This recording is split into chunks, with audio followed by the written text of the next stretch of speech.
સુરત શહેરમાં ટ્રાફિક નિયમોની એસી તેસી કરનારાઓની હવે ખેર નથી અને જે લોકો નિયમ ભંગ કરી ચૂક્યા છે તેમની ઉપર પણ કડક કાર્યવાહીના આદેશ આપવામાં આવ્યા છે।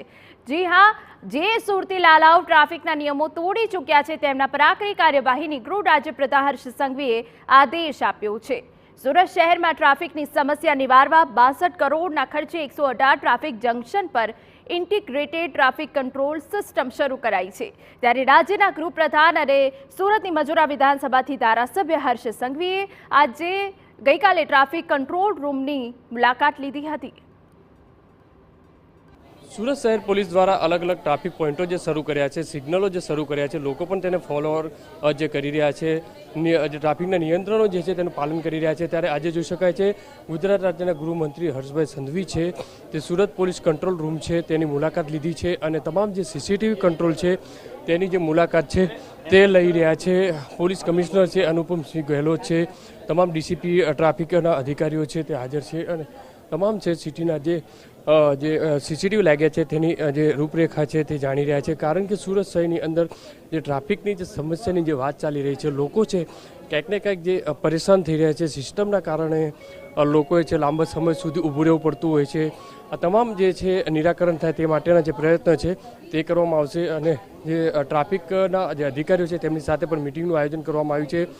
જોઈ શકાય છે કે જે સીસીટીવી લાગેલા છે, સીસીટીવીની અંદર કોઈ જે આગળ પડતા કોઈ વાહનો ઊભા હોય તો તેમને જે છે માઇક મારફતે છે સૂચના આપવામાં આવતી હોય છે।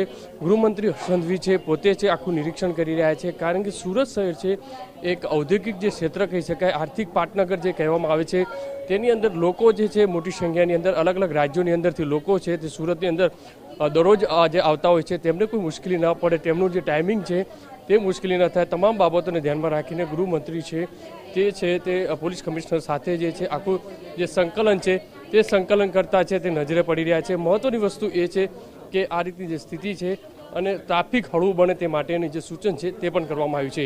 કેમેરામેન સંજય ચંદ્ર સાથે બલદેવ સુથાર, TV9 સુરત। હર્ષ સંઘવીએ સુરતીઓને ટ્રાફિકના નિયમોનું પાલન કરવા બદલ બિરદાવ્યા હતા। ટ્રાફિક સિગ્નલ લગાવવાને કારણે અને ટ્રાફિકના નિયમોના પાલનને કારણે શહેરમાં અકસ્માતની સંખ્યા ઘટી છે તે વાત પણ હર્ષ સંઘવી સ્વીકારી। ટ્રાફિક સિગ્નલની નવી સિસ્ટમના કારણે લોકોની પડતી અગવડ અંગે બેઠકમાં ચર્ચા પણ કરી હતી। વરાછા અને વેસુ વિસ્તારમાં સવારે અને બપોરે ટ્રાફિક વધુ રહે છે તેના ટ્રાફિક સિગ્નલના ટાઈમિંગ અંગે પણ સૂચના અપાઈ છે।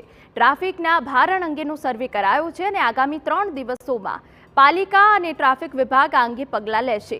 ટ્રાફિકના નિયમનો ઘડો લાદવો કરતા વાહન ચાલકોના લાયસન્સ રદ કરવાની પણ હર્ષ સંઘવીએ આદેશ આપ્યો।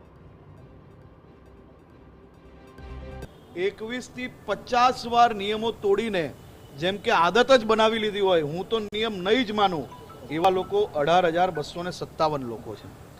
51 થી 100 વાર નિયમ તોડનાર લોકો 4,931 લોકો છે। 101 વાર નિયમ તોડનાર લોકો 1,751 લોકો છે।